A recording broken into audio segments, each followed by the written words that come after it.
Sir యాత్ర 2 movie గురించి ఇప్పుడు విపరీతంగా బజ్ క్రియేట్ చేయడానికి రాజకీయ నాయకులందరూ పూనుకొని మరి ఫ్యాన్స్ జగన్ గారి ఫ్యాన్స్ అందరికీ టికెట్లు ఇప్పించి ఫ్రీగా చూపిస్తున్నారు తప్ప సొంతంగా కొనుక్కొని వచ్చే పరిస్థితులు ఎవరు లేరంటున్నారు. మీరేమంటారు? పండక్కి రమ్మంటారండి అల్లుడు గారిని, డబ్బులు ఇస్తారా ఏంటి? వచ్చినారేమో పండక్కి అల్లుడేగా, దేవుడి గుడికి వెళ్తాం, డబ్బులు ఉండే లెక్కలేదుగా, డబ్బులు లేకపోయినా వెళ్ళచ్చు కదా. అసలు సినిమా టికెట్లు ఫ్రీ ఏంటి?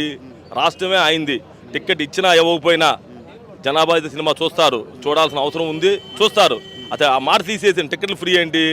మీరు ఫ్రీగా ఇచ్చి వచ్చారా? మీరు ఎవరి పని వాళ్ళు చేస్తారు, అభిమానం ఎదురు చూస్తున్నారు, ఎప్పుడు వచ్చిందా సినిమా, ఎప్పుడు వచ్చిందా సినిమా అని చెప్పని.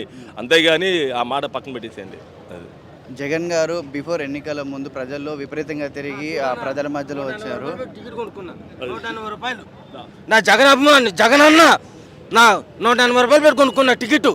చూడు చూపించానా అన్నా, అలాంటి వాళ్ళ కోసమే మా జగన్ అన్న 180 రూపాయలు పెట్టి టికెట్ కొనుక్కున్నా.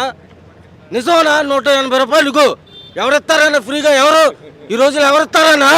జగన్ గారు ఎన్నికల ముందు వరకు కూడా ప్రజల్లో తిరిగి ప్రజల నుంచి నాయకుడు అయ్యారని చెప్పేసి ప్రతి ఒక్కరు అంటుంటారు.